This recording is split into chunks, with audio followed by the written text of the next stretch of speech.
साल था 2025, महीना मई का, जब एक ऐसी नाटकीय घटना घटी जिसने इस पूरे क्षेत्र को शायद हमेशा के लिए बदल कर रख दिया। तो आज हम उसी कहानी की परतों को खोलेंगे, ठीक वैसे ही जैसे स्रोत सामग्री में बताया गया है। और हम पड़ताल करेंगे एक बेहद जोखिम भरे सैन्य अभियान की, जिसे नाम दिया गया था ऑपरेशन सिंदूर। चलिए सीधे एक्शन के बीच में चलते हैं। कल्पना कीजिए, पाकिस्तान और पाकिस्तान के कब्जे वाले कश्मीर यानी पीओके में आधी रात का वक्त है। सब कुछ शांत है। आतंकवादी अपने ठिकानों में सो रहे हैं और उन्हें इस बात का जरा भी अंदाजा नहीं है कि सुबह की पहली किरण से पहले ही उनकी दुनिया बिखरने वाली है। ये जो खामोशी है ना, ये बस टूटने ही वाली है। और फिर ठीक सुबह 1:05 पर वो खामोशी टूट गई। स्रोत के मुताबिक भारत ने जवाबी कार्रवाई की। और सुनिए, ये कोई मामूली हमला नहीं था। नहीं, इसे देश का अब तक का सबसे बड़ा जवाबी हमला बताया गया। तो निशाना क्या था? निशाना थे पाकिस्तान और पीओके में फैले 9 बड़े आतंकवादी ठिकाने। और ये कोई एक एक करके नहीं हुआ। एक बहुत ही साहसी और सुनियोजित कदम के तहत इन सभी 9 ठिकानों पर एक साथ एक ही समय पर हमला किया गया। और ये हमला कितना तेज और सटीक था, जरा सोचिए। स्रोत के अनुसार सिर्फ 25 मिनट के अंदर 24 मिसाइलों और दर्जनों बमों ने अपने लक्ष्यों को भेद दिया था। और अपने पीछे वो छोड़ गए तबाही का एक लंबा निशान। और इसका नतीजा क्या हुआ? कथित तौर पर 100 से ज्यादा आतंकवादी मारे गए। लेकिन बात सिर्फ गिनती की नहीं थी, निशाना बहुत बड़ा था। जैश-ए-मोहम्मद के टॉप कमांडरों को ढेर कर दिया गया। और एक बहुत बड़े झटके में मसूद अजहर के परिवार के सदस्य भी इसमें मारे गए। जाहिर है, जैश-ए-मोहम्मद के सरगना मसूद अजहर पर इसका बहुत गहरा असर हुआ। स्रोत के अनुसार ये उसके लिए इतना बड़ा झटका था कि उसने कथित तौर पर बड़ी निराशा में कहा, काश मैं भी इस हमले में मर जाता। तो सवाल ये उठता है कि आखिर इस इतने बड़े हमले की नौबत आई क्यों? इसकी वजह क्या थी? अच्छा, ये समझने के लिए हमें कहानी में थोड़ा पीछे जाना होगा। कुछ हफ्ते पहले 22 अप्रैल 2025 को हुई एक बहुत ही भयावह घटना पर। पहलगाम की खूबसूरत और शांत बेसरन घाटी, वहीं पे आतंक ने अपना घिनौना चेहरा दिखाया। स्रोत बताता है कि लश्कर-ए-तैयबा से जुड़े आतंकवादियों ने 26 आम नागरिकों को, 26 पुरुषों को रोका। और फिर एक बेहद क्रूर हरकत में उन्होंने कथित तौर पर पहले उनका धर्म पूछा और फिर उन्हें गोली मार दी। इस बर्बरता ने जाहिर है पूरे देश में सदमे और गुस्से की एक लहर दौड़ा दी।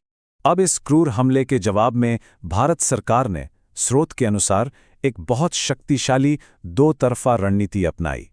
एक तरफ तो पूरी दुनिया के सामने डिप्लोमैटिक दबाव बनाया गया और दूसरी तरफ पर्दे के पीछे खामोशी से एक बहुत बड़े सैन्य अभियान की तैयारी शुरू हो गई।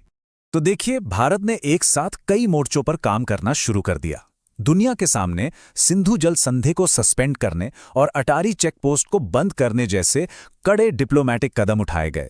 और ये छोटे मोटे कदम नहीं थे, इन्हें कोई भी नजरअंदाज नहीं कर सकता था। लेकिन पर्दे के पीछे एक बिल्कुल अलग कहानी चल रही थी। एक गुप्त सैन्य अभियान की प्लानिंग बहुत तेजी से आगे बढ़ रही थी। तो सवाल है, ये सब हुआ कैसे? स्रोत एक बहुत ही सिस्टमैटिक और टॉप सीक्रेट प्रक्रिया के बारे में बताता है। शुरुआत हुई प्रधानमंत्री की तरफ से सेना को खुली छूट मिलने से। इसके बाद खुफिया एजेंसियों ने 21 संभावित ठिकानों की एक लिस्ट तैयार की।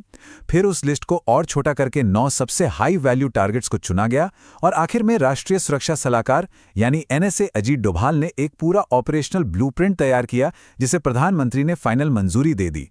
हर कदम बहुत ही सावधानी से उठाया गया था। भारत के इस बड़े हमले के बाद जाहिर है मामला यहीं शांत नहीं हुआ। स्रोत के अनुसार इसके बाद सैन्य टकराव और तेजी से बढ़ता चला गया। और जैसा कि उम्मीद थी, पलटवार बहुत तेजी से हुआ। स्रोत के अनुसार पाकिस्तान ने कथित तौर पर ड्रोन और मिसाइलों की बौछार कर दी, जिसमें भारत के सिविलियन और मिलिट्री दोनों तरह के ठिकानों को निशाना बनाया गया। और इसके साथ ही ये पूरा टकराव एक बहुत ही खतरनाक मोड़ पर आ गया। अब एक तरफ तो ये सैन्य टकराव चल रहा था, वहीं दूसरी तरफ अंतर्राष्ट्रीय मंच पर पाकिस्तान ने साफ इनकार कर दिया कि उसके यहाँ कोई आतंकवादी कैंप हैं। उनके सूचना मंत्री अताउल्लाह तरार ने एक विदेशी मीडिया चैनल को दिए इंटरव्यू में कहा कि पाकिस्तान में कोई आतंकवादी कैंप नहीं है, हम तो खुद आतंकवाद के शिकार हैं। लेकिन कहानी में यहाँ एक दिलचस्प मोड़ आता है। स्रोत के अनुसार उसी इंटरव्यू में न्यूज़ एंकर ने कथित तौर पर मंत्री को उन्हीं के देश के पूर्व नेताओं के पुराने बयान याद दिला दिए।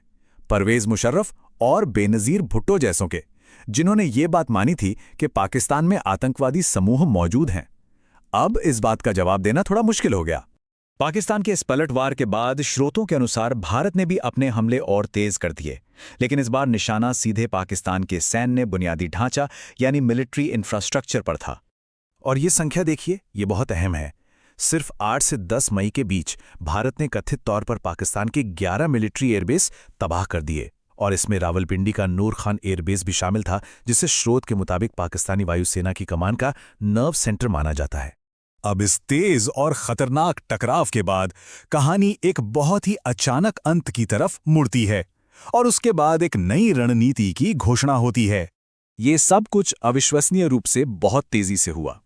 भारत के जवाबी हमलों के कुछ ही दिनों के अंदर और पाकिस्तान का अपना जवाबी ऑपरेशन, जिसका नाम था ऑपरेशन बुनियान उन मरसूस, उसके कथित तौर पर फेल होने के बाद स्रोत का दावा है कि पाकिस्तान के डीजीएमओ यानी director general of military operations ने अपने भारतीय समकक्ष से संपर्क साधा और एक ऐसा अनुरोध किया जिसकी शायद किसी को उम्मीद नहीं थी, युद्ध विराम यानी सीज़फायर। लेकिन यहाँ एक बहुत जरूरी बात थी, ये कोई आम सीज़फायर नहीं था। इसे सैन्य कार्रवाई के एक सशर्त निलंबन मतलब a conditional suspension of military action के तौर पर रखा गया।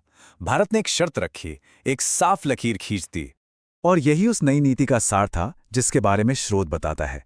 प्रधानमंत्री मोदी ने कथित तौर पर इस सीधे संदेश के साथ पॉलिसी में एक बड़े बदलाव का संकेत दिया कि आतंक और व्यापार एक साथ नहीं चल सकते और पानी और खून एक साथ नहीं बह सकते।